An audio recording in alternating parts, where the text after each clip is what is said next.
Michael हैनेके एक Austrian फिल्मकार हैं जिनकी फिल्मों ने विश्व सिनेमा में अपना एक महत्वपूर्ण योगदान दिया है।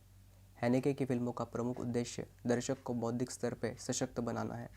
इन फिल्मों को देखने पर हमें कोई सीधा जवाब नहीं मिलता है और कई बार तो यह अनुभव पीड़ादायक भी हो जाता है, लेकिन यही माइकल हैनेके एक आर्टिस्ट के तौर पर चाहते हैं। वह कहते हैं कि एक आर्टिस्ट का काम सवाल खड़े करना है, ना कि जवाब देना। हैनेके के फिल्मों की मुख्य थीम हिंसा होती है।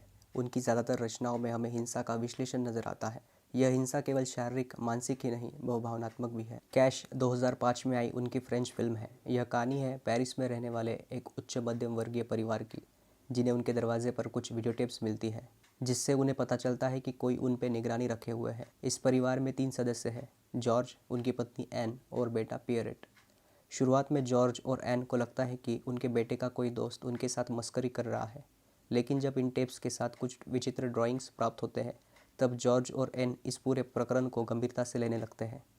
हर वीडियो टेप और उसके साथ मिलने वाली ड्राइंग जॉर्ज के लिए एक सुराग बन जाती है, जो उसे भूतकाल में झांकने के लिए विवश कर देती है।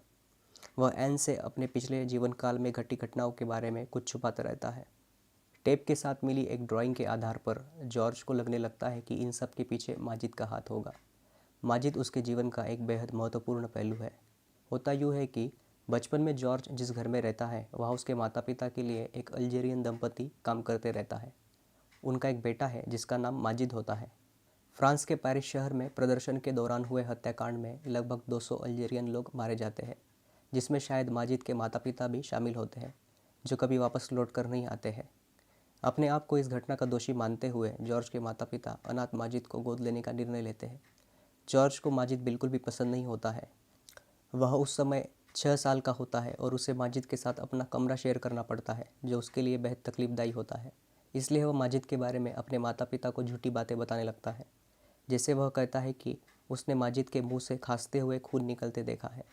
जॉर्ज के माता पिता डॉक्टर को बुलाते हैं और चेकअप के बाद यह साबित होता है कि माजिद पूरी तरह से स्वस्थ है, लेकिन जॉर्ज उसके बारे में अफवाहें फैलाना नहीं छोड़ता है। माजिद के भोलेपन का फ़ायदा उठाते हुए जॉर्ज एक दिन उसे एक मुर्गे का सिर धड़ से अलग करने को कहता है, यह बताकर कि उसके माता पिता ने ही ऐसा करने की आज्ञा दी है। माजिद मुर्गे का सिर काटने के लिए आगे बढ़ता है और वार करते ही उसके मुंह पर सारा खून लग जाता है। जॉर्ज माता पिता से कहता है कि माजिद ने यह जानबूझकर उसे डराने के लिए किया है। इस घटना के बाद माजिद को अनाथाश्रम भेज दिया जाता है। जॉर्ज को अब नहीं पता कि माजिद कहाँ रहता है या फिर किस हालत में है। एक नई टेप में किसी अपार्टमेंट की फुटेज होती है, जिसमें कैमरा एक फ्लैट के पास आकर थम जाता है। जॉर्ज इस फ्लैट का पता ढूंढ निकालता है और वहाँ पहुँचता है। यह फ्लैट माजिद का होता है। जॉर्ज के पूछने पर वह कहता है कि इन टिप्स के बारे में उसे कुछ नहीं पता, लेकिन जॉर्ज को यही लगता है कि माजिद बदला लेने के लिए यह सब कर रहा है और झूठ बोल रहा है। वह माजिद को धमकाता है और वहाँ से निकल जाता है। इसी बीच पियरेट बिना कुछ बताए घर से गायब हो जाता है।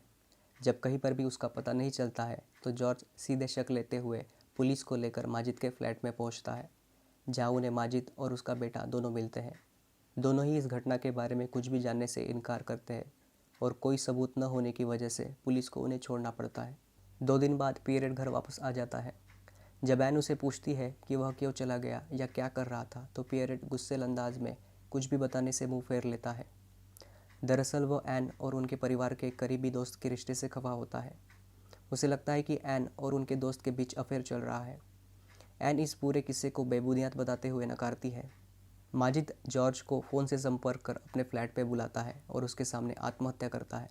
इस घटना के बाद जॉर्ज घर पे आता है और एन को अपने भूतकाल के बारे में और माजिद से जुड़ी बातें बताता है। पुलिस माजिद की मौत को आत्महत्या घोषित करके प्रकरण को समाप्त करती है। इधर माजिद का बेटा जॉर्ज से इस घटना पर उसकी सफाई जानने उसके ऑफिस पहुंचता है। जॉर्ज इस घटना के लिए और अपने भूतकाल के लिए अपने अंतःकरण को ज़रा भी दोषी नहीं समझता है और माजिद के बेटे को फिर से धमकाते हुए उसके परिवार के आसपास भी न भटकने को कहता है।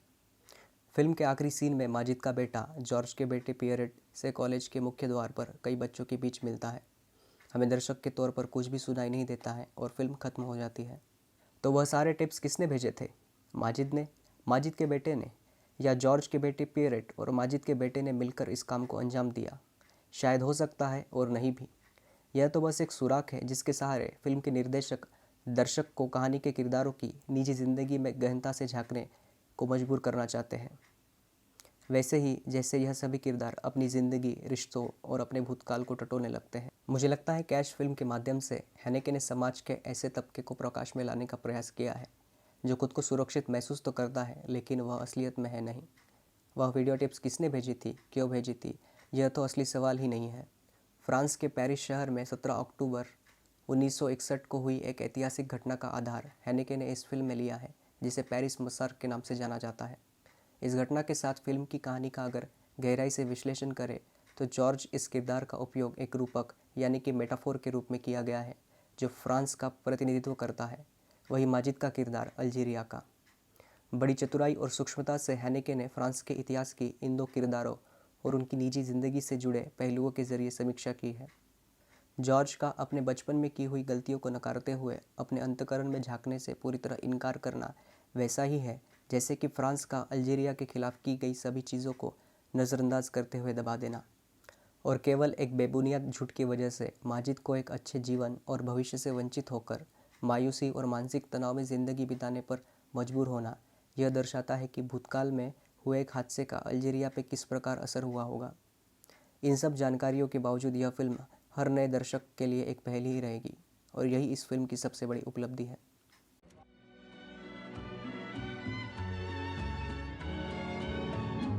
Siempre que te pregunto que